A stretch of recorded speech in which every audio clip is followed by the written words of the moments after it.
Hey Vern, this is Joey. I was giving some thought to what you'd asked me to talk about um, the rut, and so if people don't know, this is deer season here in Missouri.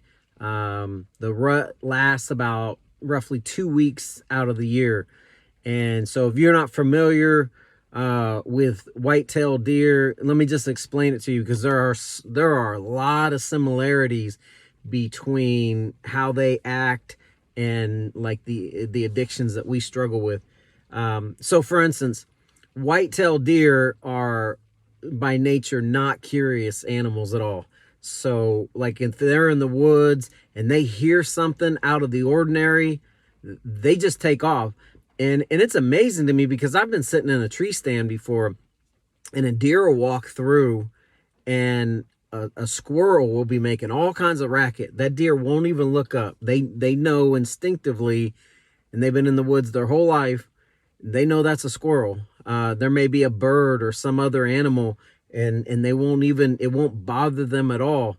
But if I make the slightest little movement in my tree stand and I bump some metal or anything, they know. They look up. Now they're on high alert. And what deer don't do, deer don't go and investigate.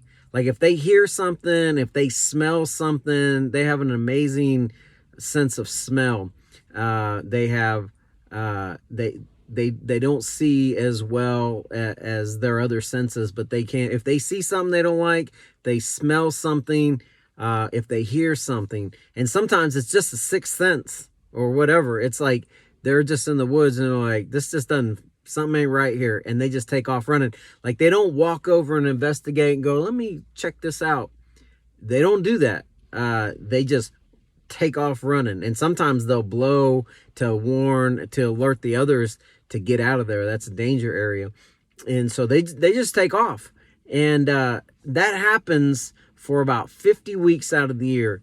And there's something, especially for a big buck, big bucks are even more on alert, and they don't really travel like does and small bucks do, except for 2 weeks out of the year. So during the rut, during the breeding season, when a doe we say she's hot, it's a hot doe, and she's ready to mate.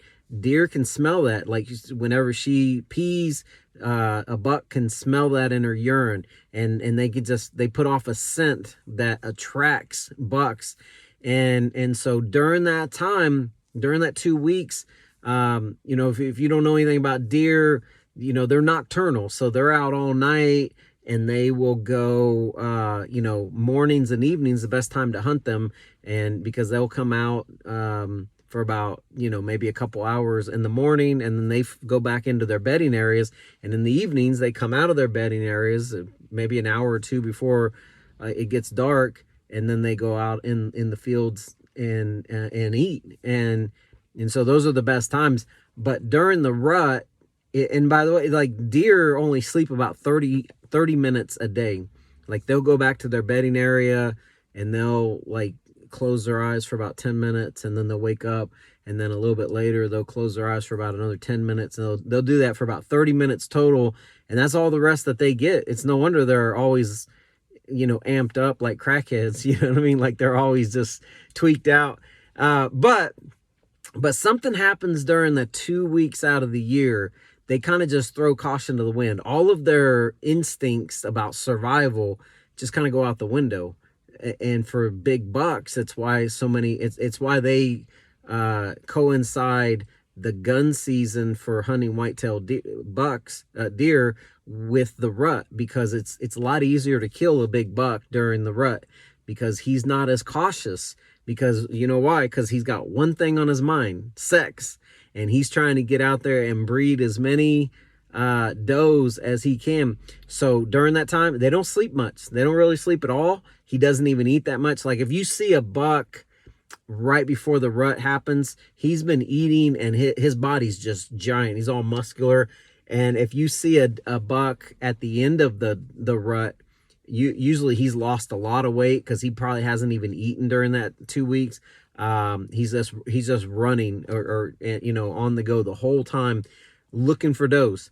And I've shot big bucks before where they're just like sweating, just because they're just constantly moving, constantly going, and so they don't eat. They lose a lot of weight, and again, all because they got one thing on the brain and they can't shake that, and so they're just out there on the prowl looking for does that whole time. And so what happens is, if they're if the buck is chasing a doe or he's with a doe and something happens, like they do this little dance, like I'll see a buck chasing a doe and they'll just kind of hang out in the area and he's trying to get closer and she'll run, and it's like a cat and mouse game. She's playing hard to get, but after a while she will let him breed her at some point during that day. But up until that time, he's a one-track mind. Like, he just wants sex. And so any other day of the year, if I bump something in the stand reaching for my gun or bow or whatever, he's gone. But in this instance, he ignores that because he's looking to get, he wants to have sex, and he's not going to worry about that. He might smell something or hear something that he don't like that ordinarily would cause him to run. Not today. Today he's doing this. And I've had the one time I got down out of the tree and I was walking, and I think I was going to the bathroom at this particular time, and I heard behind me just a lot of noise, and it was a buck chasing a doe, and they were coming fast, and they almost ran into me. And the buck clearly saw me. He almost ran me over, and they ran past me, and about 30 seconds later they come right back to me. I've had bucks do that. I've had it where I've taken shots at him and missed, and he's still chasing the doe, and he comes right back in front of my stand. And so it's why there's so much danger, and it's just tied to the fact that the deer just got sex on the bring. Now the other thing is, they'll fight during this time. So whenever I do a grunt call, I should have had my grunt call, but you'll just, like, if you see a big buck, and you want him to come to you, you go, bear, bear, and you grunt at him, because whenever a buck is chasing a doe who's in season, who's in during the rut, then a buck will just like make that noise. He just grunts a lot. So when you make that noise, that's simulating to him that there's another buck chasing a doe, and he's like, I ain't having that. I'm gonna go and fight him.